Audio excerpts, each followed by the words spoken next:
Yes, I can Okay. record. Okay, great. So you can pause the recording now. Thank you, Roland. We'll tell you when to start.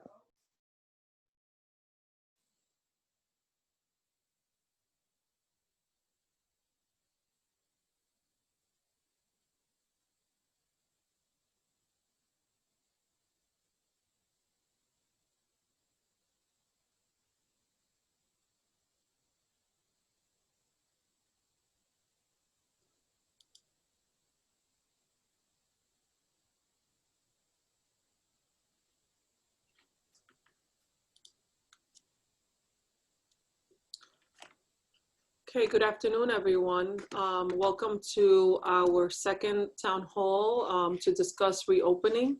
I'm going to share my screen at this point to provide some insight into some of the items that we need to discuss around reopening.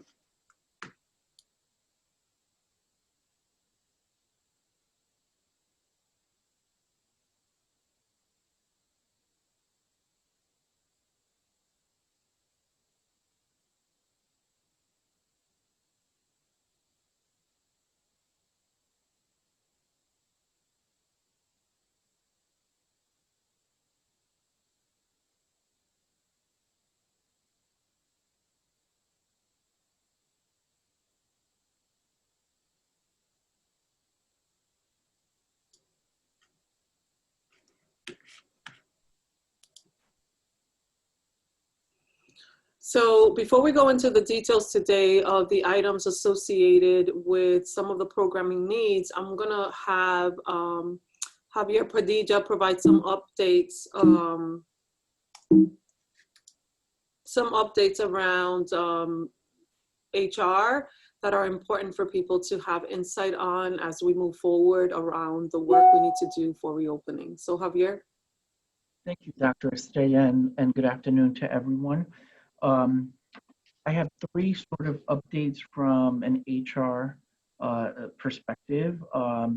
Just be mindful that we are going to be posting all of this information on our website so that people have all of the information.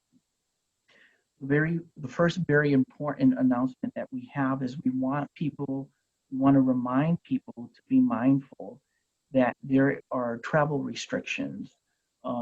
And all Connecticut residents who travel outside of the state and go to one of the states that is considered a hotspot, we will have a list of those states on our website, are required to self-quarantine for 14 days. So it's really important that we're aware of that so that as we're preparing for the school reopening, travel has been completed if necessary, and people have enough time to quarantine in accordance with our state guidelines. So that's one very important announcement. The second one is the state has provided some very specific guidance on different scenarios and how people should respond for different events in the event that they have either had no symptoms but have had contact with someone who has been diagnosed with COVID-19. Second scenario is someone who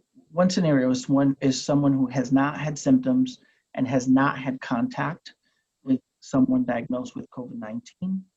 Someone has COVID-19 symptoms and has had close contact with another individual, and someone does not have the symptoms but has had contact. In each of these three different scenarios, the state further then looks at whether or not the individual has been tested and whether or not the individual has been tested positive or negative. And so for each of these different scenarios, the state is very specific on what the appropriate protocols are. And there are too many to go over individually during this conference call. We're limited with time. Again, we will be posting this. Javier. One of the things that we can do, there are certain documents that we're going to be posting after this conversation. So we will post the Amendment 5 to, we'll send the link to all the staff for Amendment 5 so they can have it. Thank you. Yes, so we will have all of this information posted. The third announcement is all of these scenarios are very individual and very specific to people's health conditions. So if you do have a situation that you need to discuss, if you are looking for some type of reasonable accommodation, it's really important that you contact our office. Donna Restaki is the person, the single point of contact who's managing all of these requests. And she will guide you on the appropriate documentation that must be submitted before a decision is made. All employees will be notified in writing whether or not an accommodation is approved.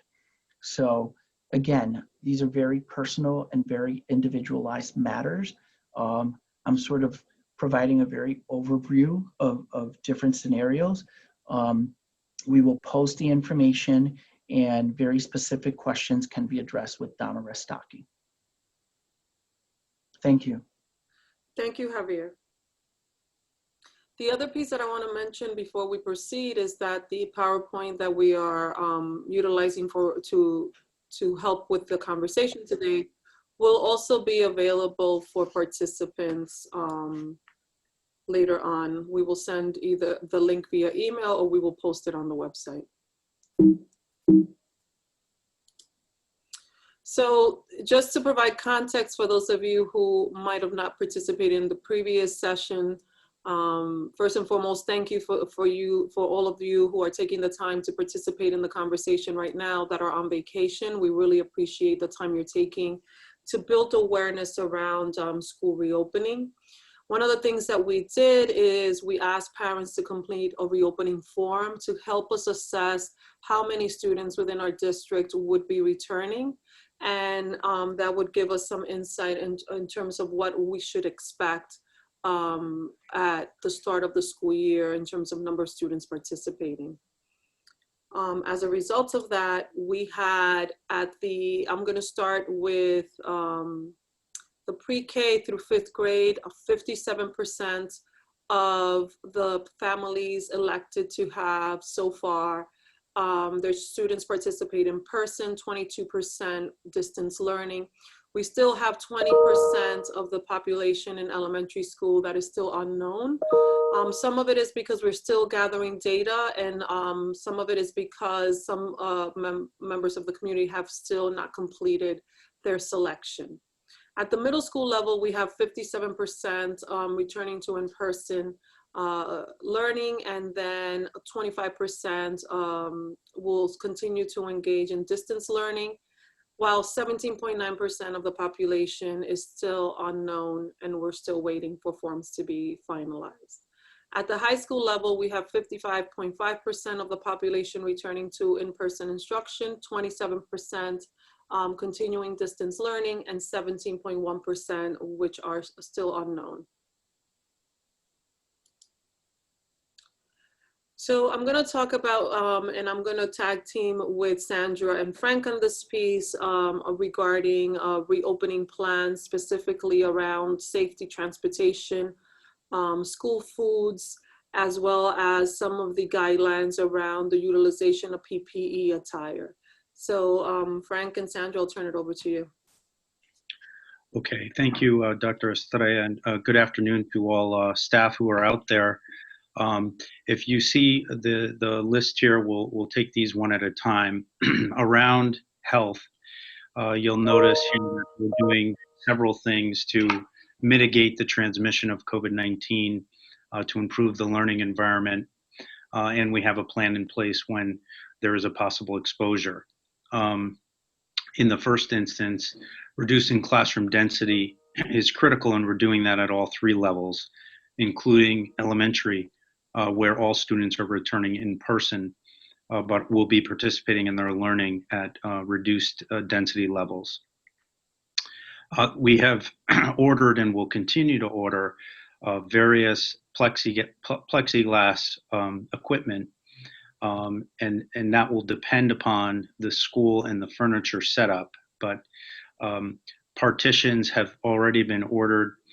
These partitions are not plexiglass, but 6.5 feet high, 25 feet long. They're on wheels, they're foldable, and they will be used in large common spaces in which classrooms are being utilized, such as in the gym or in the cafeteria or in the library media center. If those spaces have been converted, there will be partitions there. We also have in classrooms hand sanitizers in each and every classroom in the district. We have purchased portable hand washing stations in locations where classrooms are far away from a sink, and we currently have 60 on order, looking to potentially order more. And each school is equipped with an isolation room, and these isolation rooms will be staffed. They will be set up so that 2 or more potential students who are symptomatic would be located, removed from the population. The nurse and a paraprofessional would support in these areas. They would be provided with full PPE gear, and the goal is to remove the potential symptomatic person from the area population, and then to get them out of the building as quickly as possible. Transportation obviously will be available for students who attend school, who are in person, as we would during normal times. And you can see here that breakfast and lunch will be available, but quite different. All meals will be packaged and sealed, and dining will occur in classrooms at the elementary and middle school level.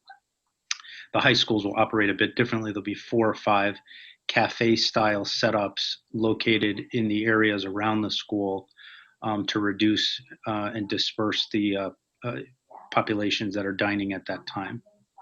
And then we have disposable masks, obviously, that will be available in the nurse's office at all times should someone forget their mask or drop and contaminate their mask.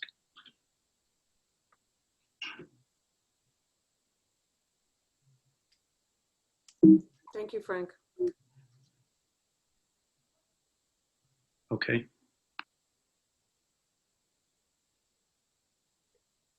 Dr. Costanzo, did you want to go over this slide? I think my slide comes Sure. up next. Mhm. Sure. Here, we've made a pretty big investment in our air quality throughout our schools, and we began that by installing MERV 10 filters, where currently the district has operated in the past with MERV 8 filters. And we've placed an order for MERV 13 filters. These are the preferred filter level MERV filters for this environment. They're going to be in by mid-September and will be installed immediately upon arrival. We've also gone ahead and made an order for a HEPA air filter system for each and every classroom throughout the school district. These are the high efficiency particulate air systems that do a great job at removing germs in the air. They're very helpful for those that have allergies, and they will be installed in classrooms throughout the district. We do have a handful of schools that will be utilizing gymnasium spaces as well as cafeterias for traditional classrooms. And in those instances, we will provide improved air conditioning or add air conditioning in these situations where there is currently no air conditioning.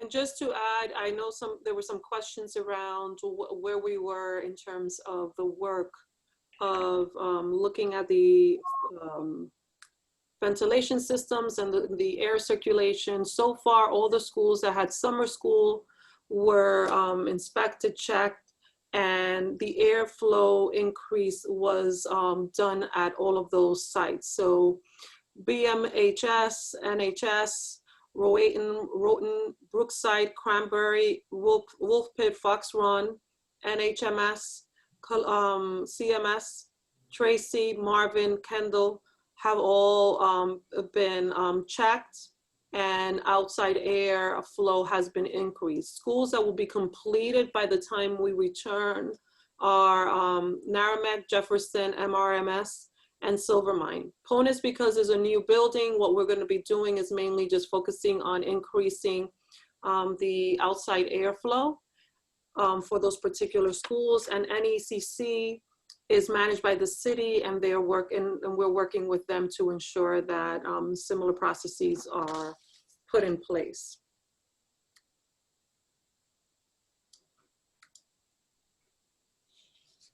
Okay, thank you, Dr. Estrella, and thank you, Dr. Costanzo. I'm going to go over the particulars for elementary schools. I will share with the group that each school has their own reopening manual that will be made available to all stakeholder groups once those have been approved and have been shared first with our staff and then made public. And for the elementary schools, I'll review some of the safety protocols that you may or may not have heard during the last meeting. But, oh no, actually these are updates.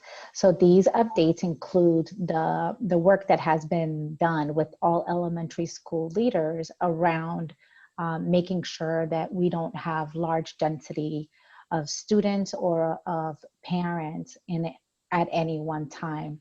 So the way that we're trying to address that is by having staggered daily arrivals. So there might be like a 5 to 10 minute stagger depending on the grade. And that also is dependent upon the school and will be communicated to staff and to families. There is a daily health screening that's going to be completed prior to arrival that the staff that is manning the different entry points at each school will be collecting and making sure that the student has it. And also we have a plan for if a student does not have a screener, that a staff can conduct the screener. There are now various points of entry to a school so that we don't have everybody crowding around one entrance. And then that we are going to have a routine of having students hand wash upon arrival and then through various times of the day. And that's also in the reopening plans.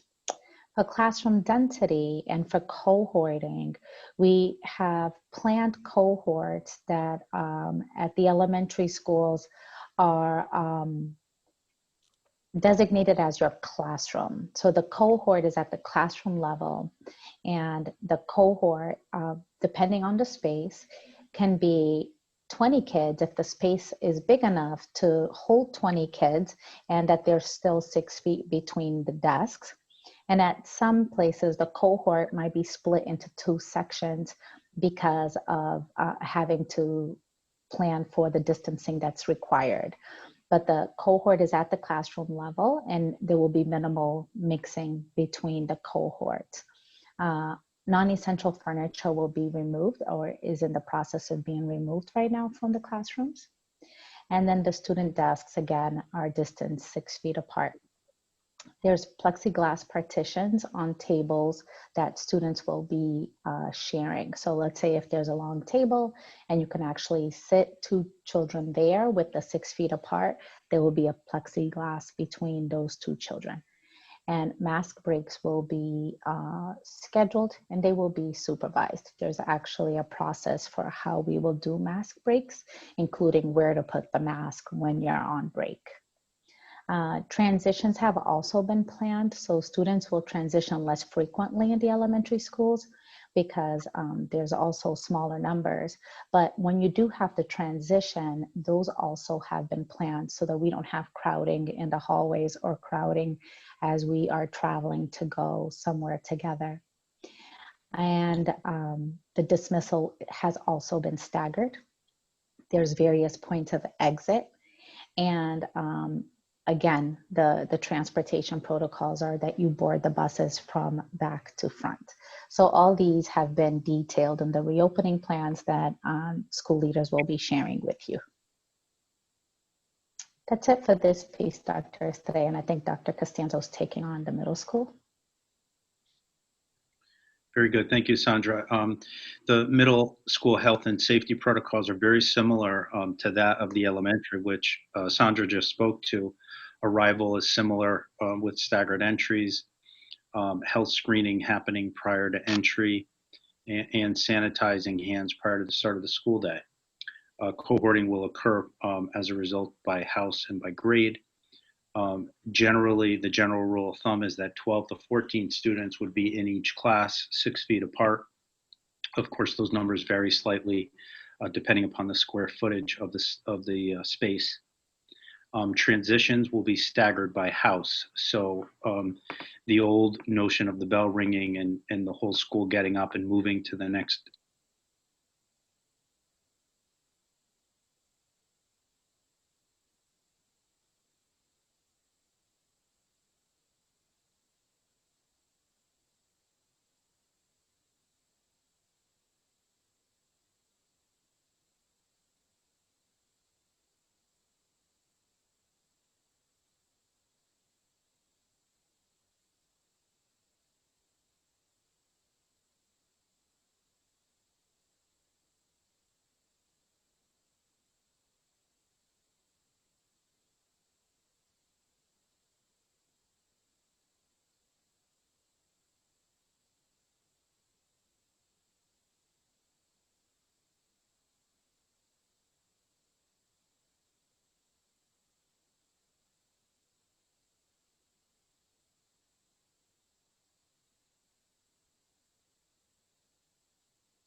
Oops. Hi, Frank. Sorry about that. It looks like we had a Zoom technical difficulty. I think everybody's back, though, at this point.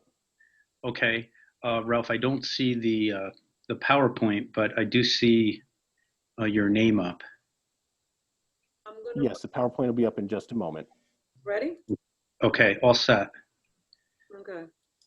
And I think we completed this slide, right? This is middle school, so you've done with, so now up to high school? High school, okay. And apologies for that to everyone viewing. High school health and safety protocols, you can see here, staggered arrival. The student health screener is actually quite neat. The administrations are looking at an app that would be selected and completed by students prior to entry. There'd be tables set up called health screen tables, staffed by adults in the building who would be verifying that the answers were done in a way that allows for a safe entry in. Multiple entry points, several specific doors would be open for specific cohorts of students who would be coming into the building. Plus, bus and parent drop-off and walkers would also be arriving at distinct locations on campus and then proceeding into a specific entrance. Student transitions will be occurring in smaller batches, similar to the middle school, because cohorting at the high school level, we all know, will be a challenge. One of the ways to reduce congestion is to expand the transition time between classes. And so we anticipate this may be somewhere in the neighborhood of anywhere between 10 and 20 minutes, which of course is considerably longer than the 5-minute passing time we have at high schools currently. But by doing it in this way, small groups of students would be allowed to move from one class into the hallway at a time.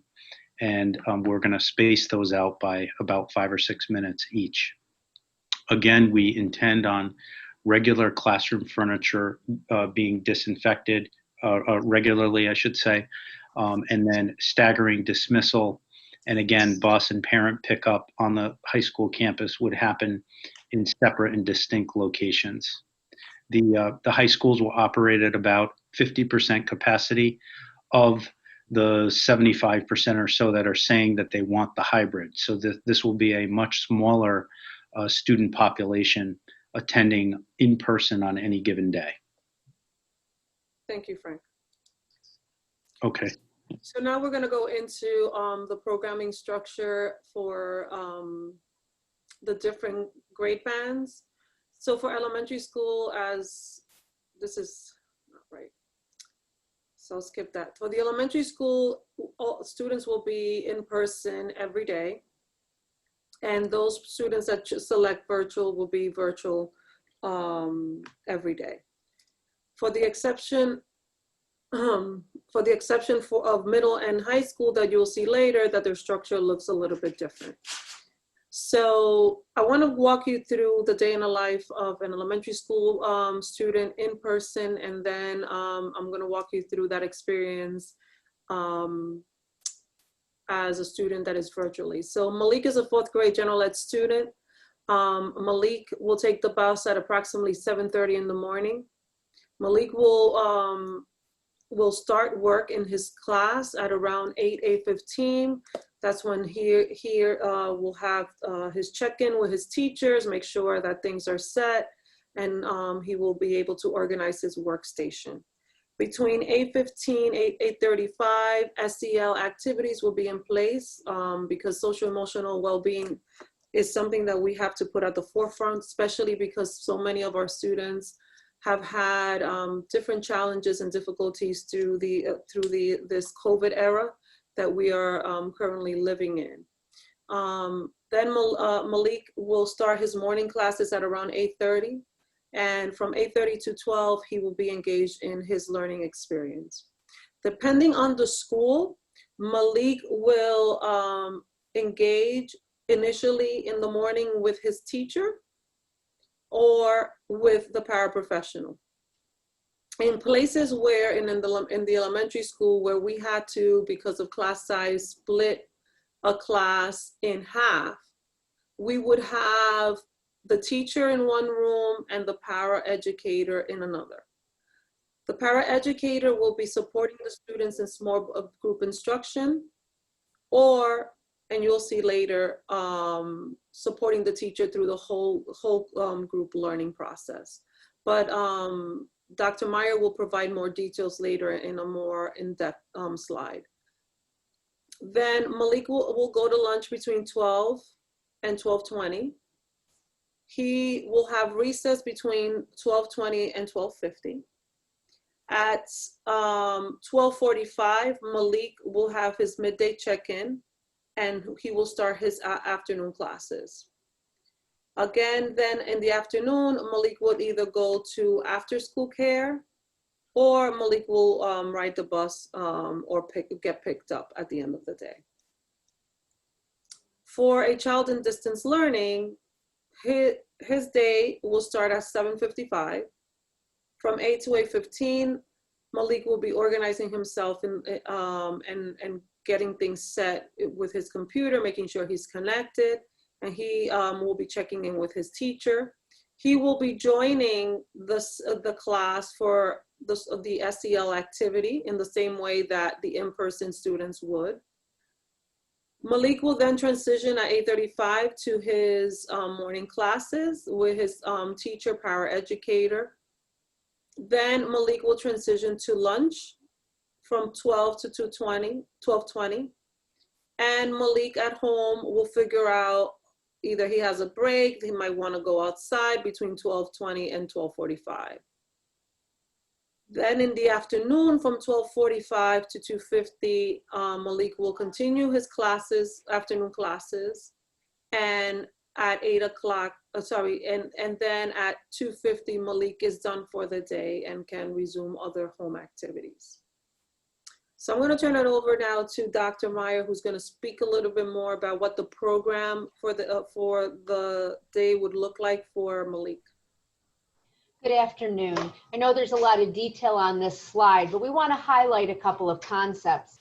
So one of the promises that we've made in our reopening plan is to provide continuity for students so that they have continuity with their teacher and with their courses, that we know who is evaluating the child, giving feedback to the child throughout the time, whether that child is working in a face-to-face environment or working in a remote environment.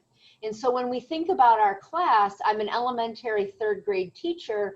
I have a group of students who I'll be working with face-to-face, and I have a group of students I'll be working with remotely. Collectively, they make up the class that I'll be working with for the year and the parents that I will be supporting.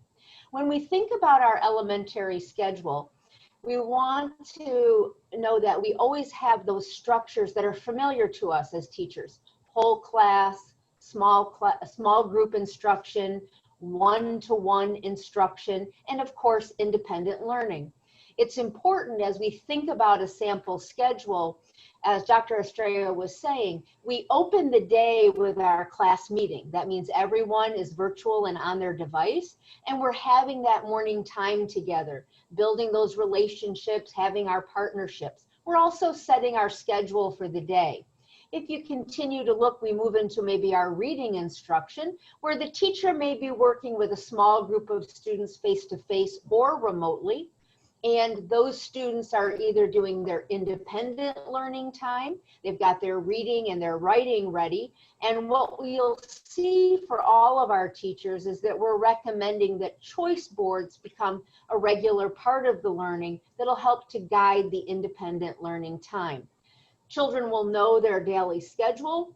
They'll know how to move through from whole class. They'll know where their checkpoints are. And the classroom teacher will have that opportunity to make sure that students have their daily schedule, so they know when they have whole class time, small group time. We also have, in some situations, there may be a para or an interventionist who will be running one of the small groups. Could be virtually, or it could have students where 2 are virtual and 2 are in the classroom, where we link them up through the computer. So we're going to be using these structures throughout our elementary schedule and throughout each one of our subject areas.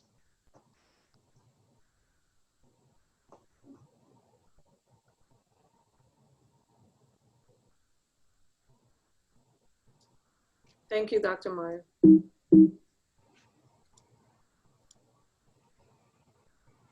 So I'm going to turn it over now to Frank to speak a little bit about the school lunch and recess component for elementary schools. Okay, actually, I'm gonna ask Sandra to come on for this. I'm gonna speak to the middle and to the high schools. Sandra, can you speak to your work with the elementary schools on this piece? Yeah, I can. So we are going to have recess and we are going to be having lunch, obviously, but the lunch will be in the classrooms. And right now we're working with food service to minimize the transitions between the students cleaning their hands and having to get lunch and then actually eating. So they will be eating in the classroom, and all the meals are going to be prepackaged, or the student will be bringing a lunch from home.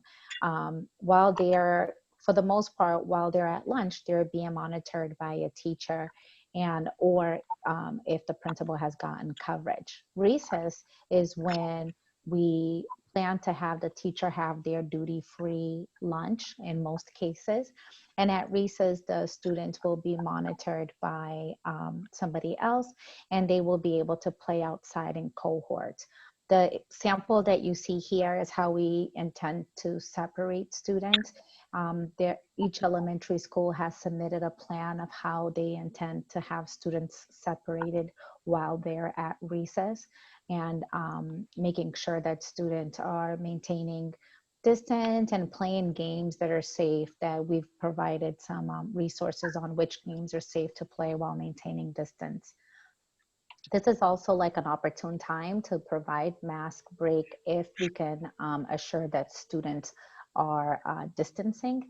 And there's a process for that also in a designated area for when that can, for where that could occur.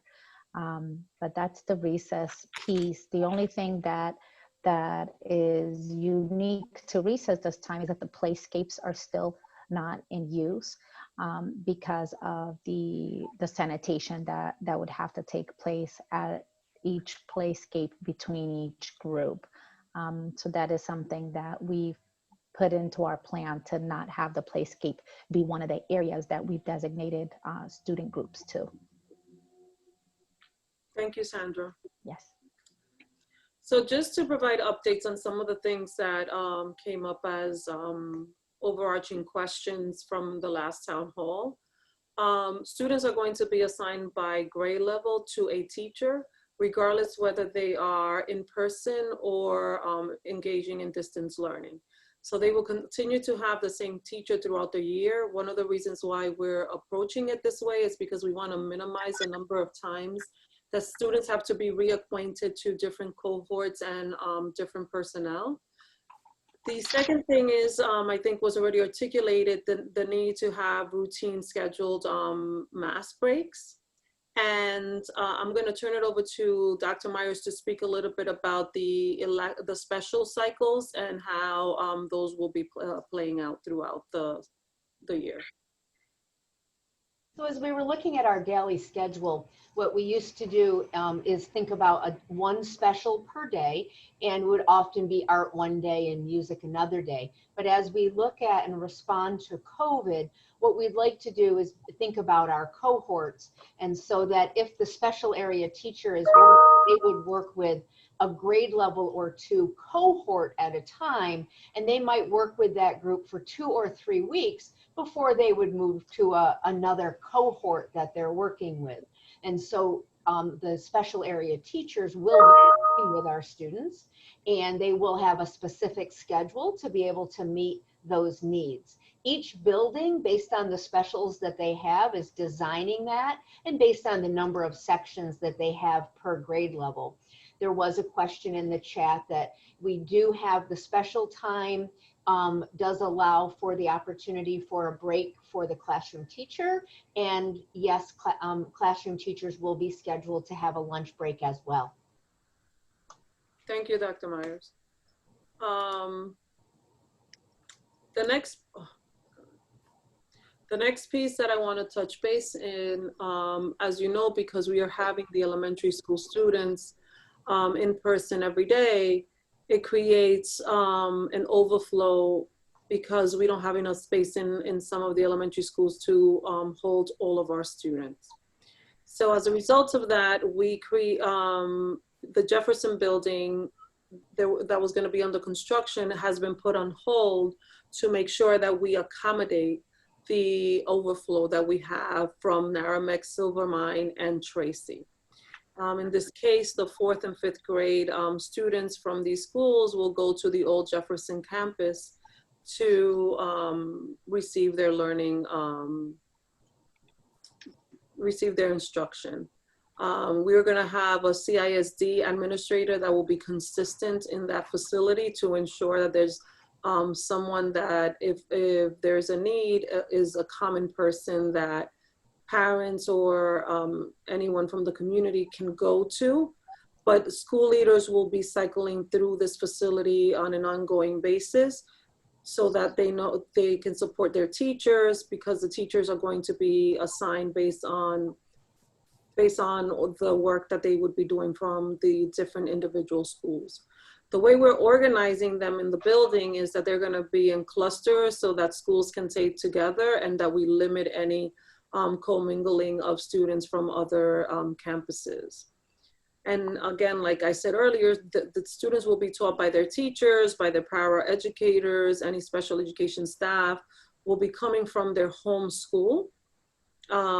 Transportation for these students will be provided, and we're going to be hosting a special town hall Tuesday, August 18 at 5 p.m. that will be led by the CISD that will be managing the building during that time. So now we're going to transition into the middle school model. The middle school model is a little bit different. Here we're going to be hosting a hybrid model, and as you can see, for instance, the students will be, cohort A, for instance, would be in person, while cohort B would be virtual.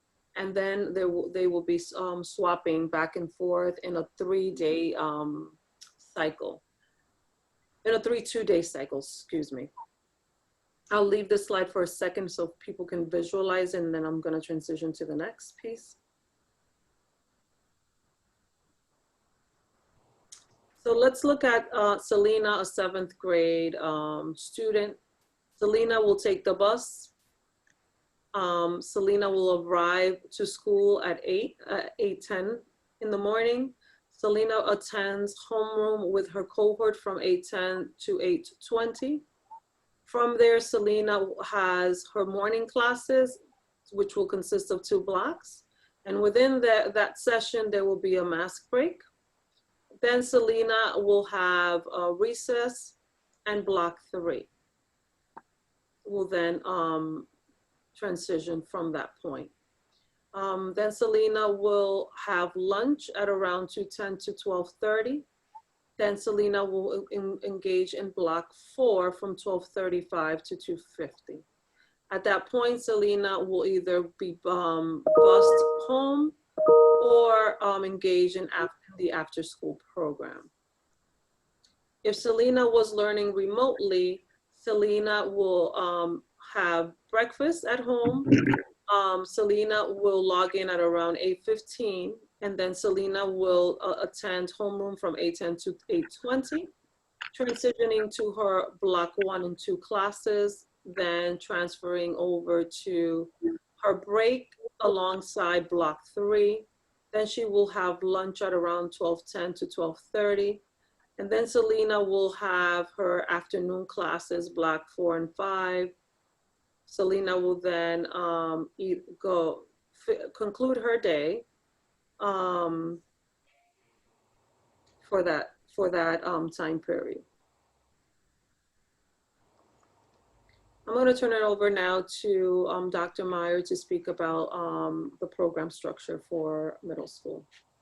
So as we think about middle school, that similar promise is that our students would be enrolled in a grade level. For example, 6th grade, they would be designated within a house, and they would have a team of teachers that they would be working with as their cohort by grade level in house to receive their core academic areas and to participate in their electives. The classroom teacher at the middle school, and I think that when you look at the day in the life that Dr. Estrella is showing us, you'll see a very similar pattern for a student who is working face-to-face and a student who is working remotely. They begin their day together, they enter class together, they take their lunch break together, so that these schedules are seamless for students who are in a virtual or a face-to-face environment. This slide specifically shows all of our middle schools will be in the block schedule. Basically, the instructional blocks will be 60 minutes. That 60-minute time frame, I would know that I'm in 6th grade ELA, whether I'm face-to-face or if I'm virtual. My teacher's there with me. We would all sign in again and start our whole class instruction, get our directions for the day, have our team building time, maybe a shared activity where we're doing some discourse or sharing out some of our work. We then would subdivide into some small group time. The teacher may be working with the virtual group or the face-to-face or a combination.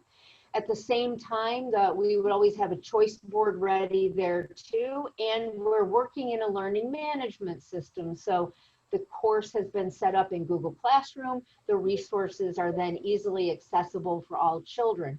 As we close out that first block in the morning, you can see we'd come back to our whole class time, give the teacher a time to check in to see if there are any questions on the day, make sure if we know if there's any homework assignments, and of course a learning slip or an exit slip to maybe do some formative assessment. That would be a sample of a block. Students would then be moving into their second block for the day. And if we go through the day, you'll see a typical middle school schedule.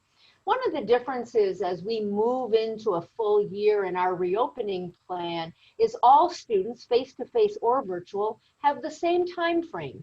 You can see here our day starts together, our day ends together. It's not a shortened day. And then we build those breaks, that lunchtime within the day, just as we would a typical schedule. Thank you. Okay, at the middle level, couple of key points here. Similar to the elementary, recess will be held in cohorts that have demarked locations outside of the school. All of these images that you see in this PowerPoint have been lifted from the individual school operating manuals. And you can see here, this picture on the right, the way that the recesses have been separated out into those specific locations. Lunch at middle school will be quite different from what it has been in the past. I think first, students at all levels across the system will get their food from a self-service cart, which will be delivered to a particular cohort site. So at the middle school, we have 3 houses that each act as a cohort, more or less. And each house will have a dedicated mobile food cart that transports food from the kitchen to the house entrance. And that's where breakfast and lunch will be provided. The systems will be touchless. The students will pick up their prepackaged food, which has been mandated by the Food and Drug Administration and endorsed by CDC. That packaged food will go back to the classroom that they are in, and that's where they will eat their meals.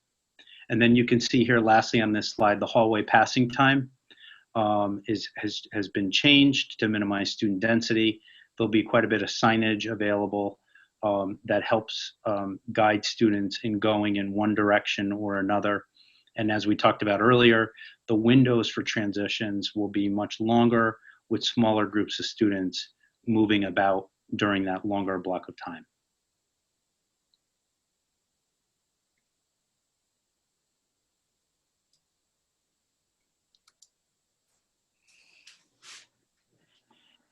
And school principals will communicate to students and families about which days students are expected to report to the school site. I think Dr. Myers covered that a bit based upon whether students are in group 1 or in group 2. That would determine the days that they should be reporting in person and the days that they should be reporting in through the remote learning.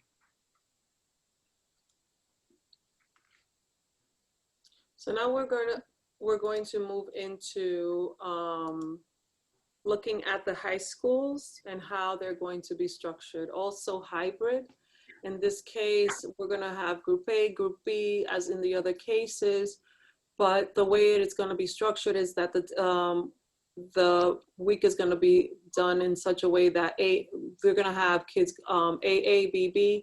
So Monday, Tuesday, group A will be in session, Wednesday, Thursday, group B, Friday, group A. In the following week, then group A will start on Monday and we will continue the AABB cycle. So this is an example of what the overarching schedule would look like. And then a day in the life of the high school student, in many ways, slightly similar to that of the middle school. Malik, for instance, if he was in 9th grade, will be bused to the school. Malik will arrive at the school. And then Malik will transition into block 1 and 2 for classes. Malik will attend advisory and then transition to lunch, which will then follow by block 3 and 4. And within that session, if you notice within the different block sessions, we are putting in mass breaks.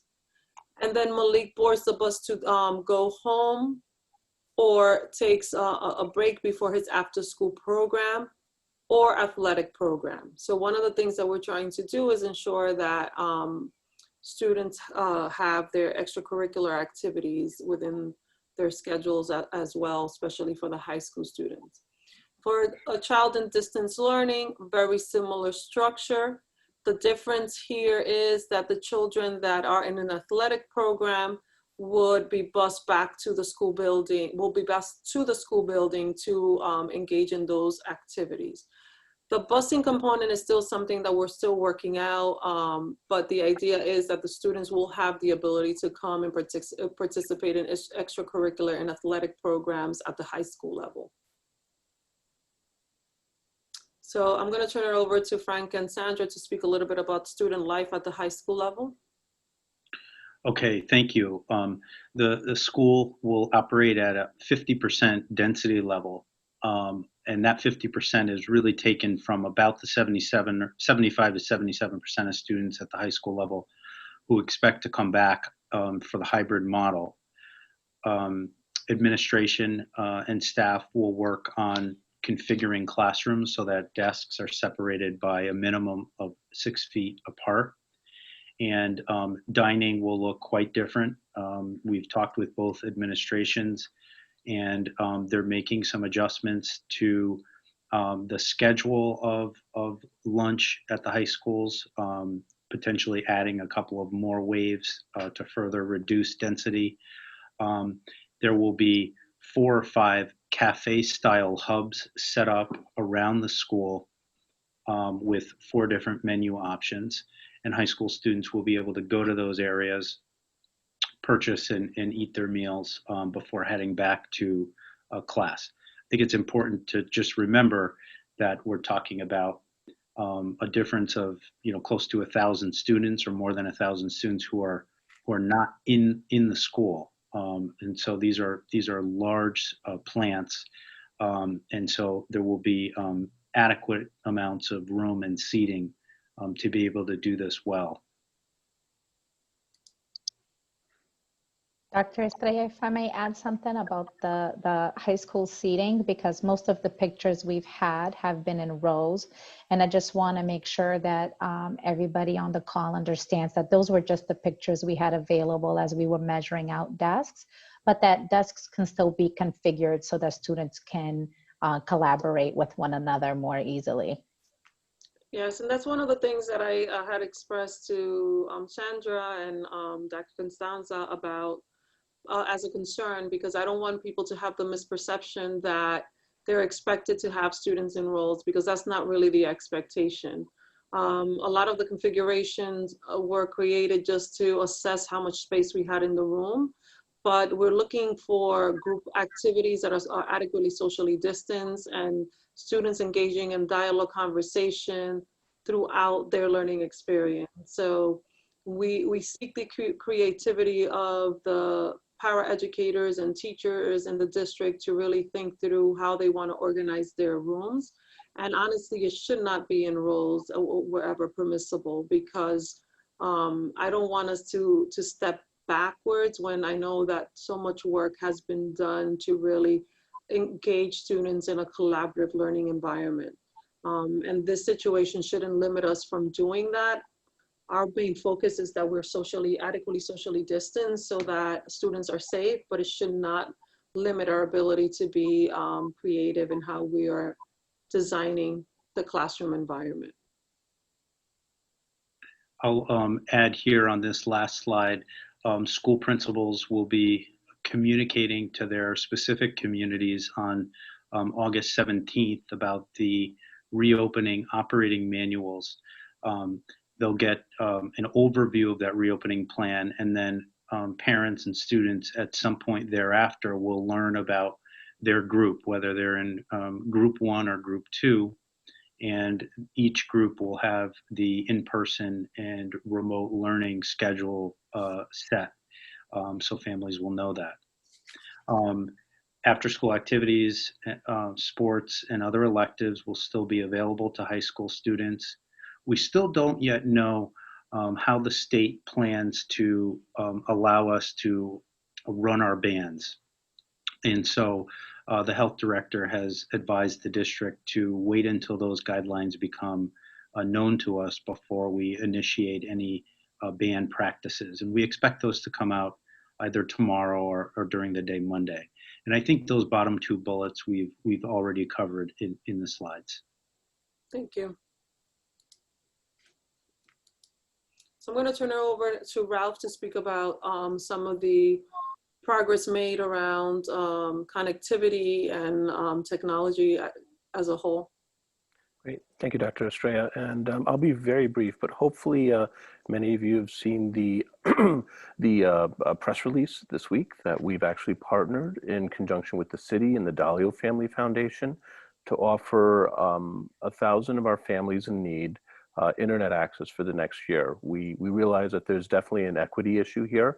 And through this past year, we've been able to now say that when we open in September, we will have a device for every K-12 student, and we will also have a internet access for all of our students, and equitable internet access. So we were able to designate this through the re-registration form that parents filled out. I'll be actually this afternoon giving the first 145 families, the list of the first 145 families to LTs to get started as early as next week. They're a little behind just because of the storm, but they will be starting installations within a week or so for our parents. And students that are also on that list in the interim, while they're waiting for the installations, we'll have free public Wi-Fi as well. So we are starting those lists up, and just thank you again to the Dalio Family Foundation and to our mayor too as well for helping to invest in this on the city end. So we are really excited about the partnership, and we hope that this will actually bring a lot of equity for our students. Just a couple of other updates real quickly on devices. So as you know, our grades 3 through 8 students already have their Chromebooks with them.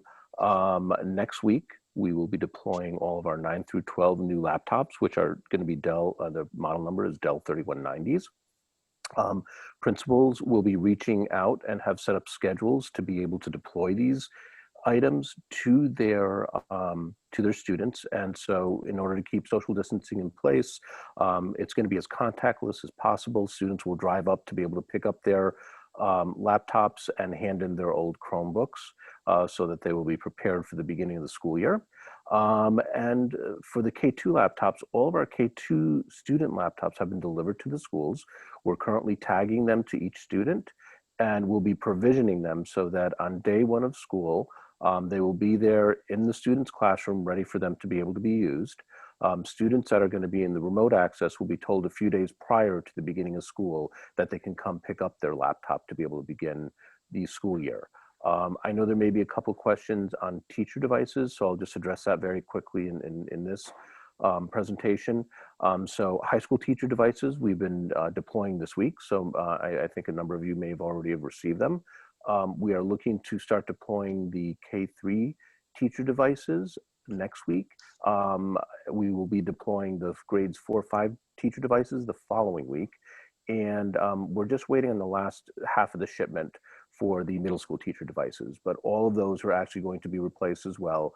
You'll have them labeled for you at your building, and principals will be in touch as soon as those are ready for you to come down and pick them up and just start using them. So they're on their way, and I know that we've been delivering a lot of them already. So, and the last item really that I wanted to talk about was a little bit around the online support that we're going to offer this year. So last year we did have, if you remember correctly, we had a depot center that was located at the old North Pathways Academy, or Briggs. This year we're expanding on that. We will have from 8 to 12 and from 1 to 4 an ongoing online office hours for parents to be able to either call into or log into. They will be able to get answers. It'll be staffed by anywhere from 4 to 6 people at any given time. And they will also be bilingual. So we'll be able to work with parents in a number of different languages. The staff will be able to help them with connectivity issues. We'll be able to help them with simple things like password resets, if they have a question on their computer. And then also being able to access certain types of applications. So they don't know exactly how to use Google Classroom, or they're having a problem with their login with Google Classroom. They'll be able to address these issues for them and really walk parents through that. For parents that are going to have any issues with their devices, they will, and for remote parents, we will also have a depot center as we did last year at the same location for them to be able to get replacement devices. Thank you. Thank you.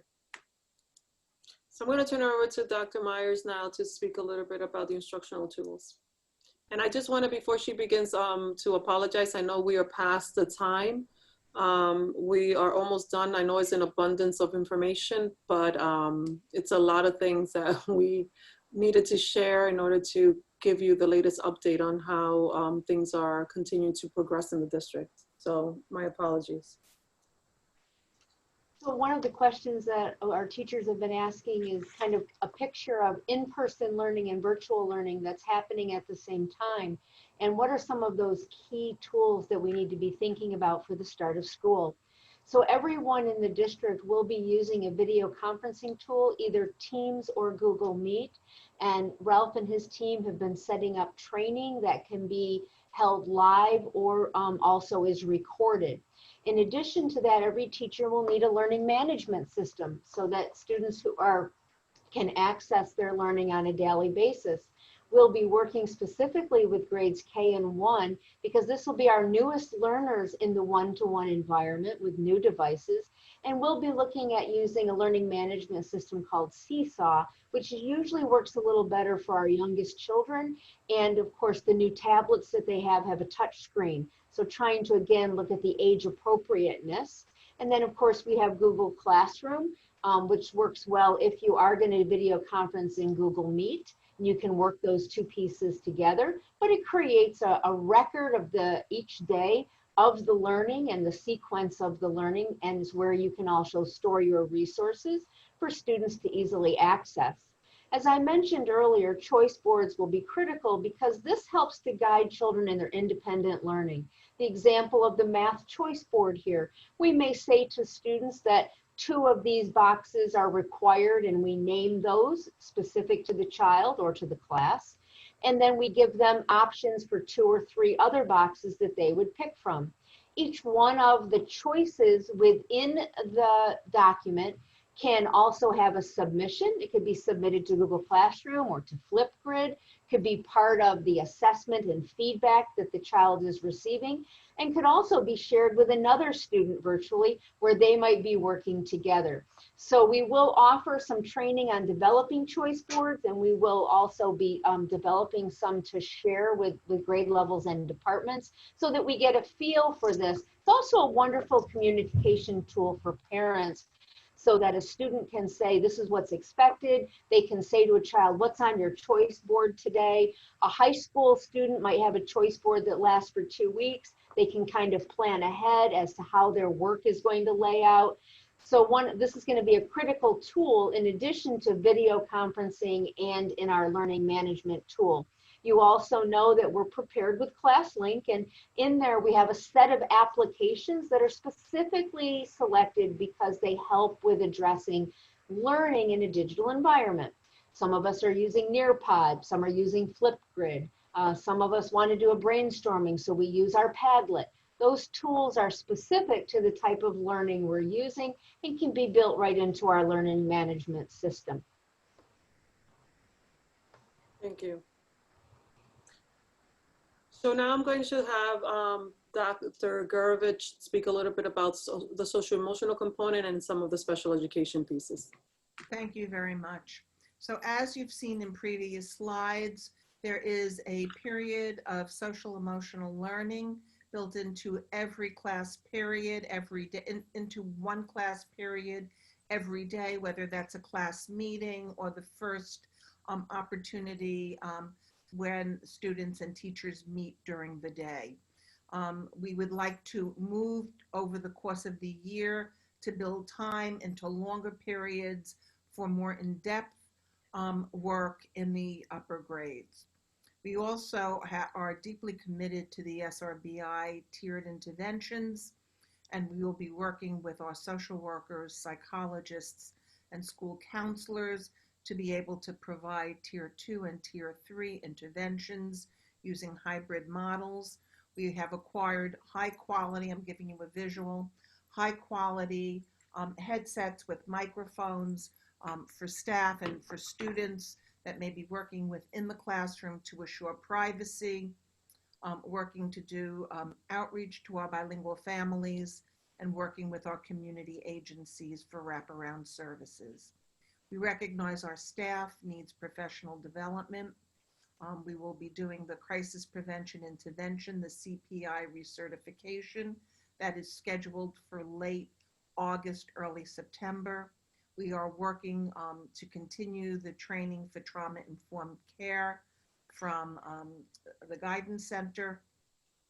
We will continue to support capacity building in the schools using the existing SEL resources and extending those, and paying special attention in collaboration with our talent office to support our own staff in self-care strategies.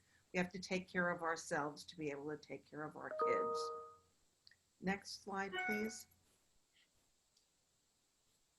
So the district has put a priority for providing in-person, face-to-face service for our highest need students, and that includes students with disabilities. IEP requirements have had no waivers from federal or state agencies.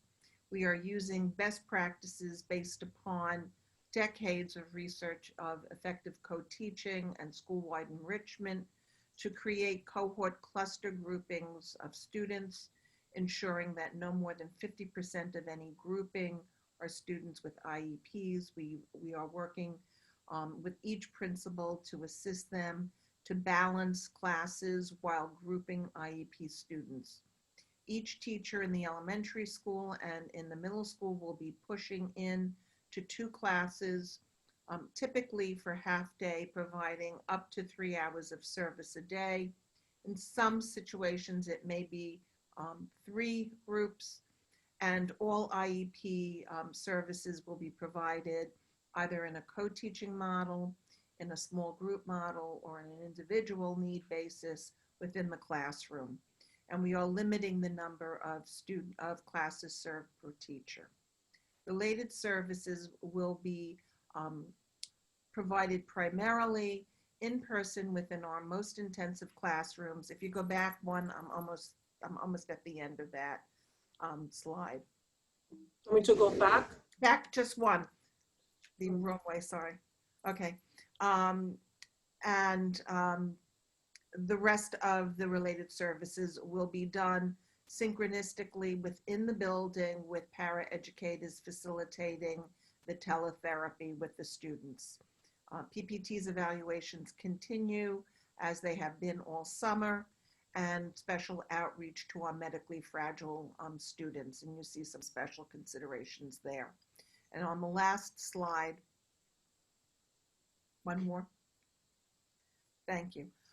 The great majority of our students spend 80% of their time in general education.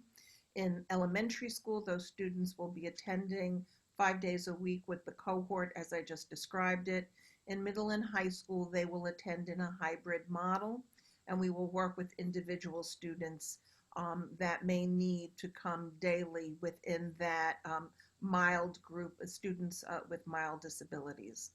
We do have about 200 students with moderate disabilities who spend part-time in a special class and part-time in the mainstream. There, those students, if they've chosen in-person services, we will meet with those families, schedule phone conversations to determine if they want to opt into 5-day-a-week service covering 2 cohorts, or whether they will follow their own cohort, again with an eye towards compliance and meeting the children's goals on their IEPs. And finally, students with severe disabilities will attend the cohort within their special class or special school, and they will attend 5 days a week across all levels of instruction. We are having a town hall dedicated to special education supports and services on Monday at 4 o'clock, and at that time I will go into greater detail about a day in the life of a student with an IEP attending schools in Norwalk. Thank you. Thank you. So just for follow-up information, I know some of the questions are that I see on the chat are very school specific. We have asked all of the principals to host a town hall August 17 at different times by grade band to allow parents opportunities to engage in more school specific questions. Like Yvette mentioned, special education parents will have a session August 17 from 4 to 5. Elementary school parents will have a session August 17th from 5 to 6. Middle school parents will have a session from 6 to 7. High school parents will have a session from 7 to 8. On August 18, we will have a special session for multilingual learners, and so that parents can ask specific questions. That session will probably be held in Spanish. And for students that will be part of the Overflow to the Jefferson campus, we're having a special conversation for parents at that time, August 18 from 5 to 6. I started to answer some of the questions in the chat. I wanted to again apologize for the extensive amount of time it took to present all of the information. We will collect these questions and forward them to the school leaders so that they can follow up during their specific town halls, because some of these questions are very specific to the individual schools. Some things will be operating differently depending on the school space, and principals can provide more specificity in some of the questions being asked. But in terms of duty-free lunch, all teachers will have a duty-free lunch. In terms of specials will be rotating on a 2-week cycle for middle and elementary schools. And so therefore students will have those opportunities to engage in that, in their electives. Those were some of the big overarching questions. Temperature checks will not be taking place at the school level. Students will complete a questionnaire that they will bring with them, but temperature checks will not happen at the school level. That was one of the questions that were asked. The other big question was around plexiglass. Plexiglass will be utilized to partition tables where 2 students can sit, but still the perimeter of the space will have to be socially distanced 6 feet apart. And then for technical support, specifically at your school level, you can follow up on those individual questions with your school leader that will have more specific information for your school in that context. I wanted to thank everybody for joining us today and for sticking through. I know it was really a really long session. We will collect these questions and make sure that those that are specific to school-based matters are addressed by your principals at the Monday Town Hall conversation for parents, and then individually for teachers. I'm assuming they will set time aside to engage you as well. Thank you, and I look forward to a really productive start of the school year. Have a great rest of your day and rest of your summer off. Take care. Thank you.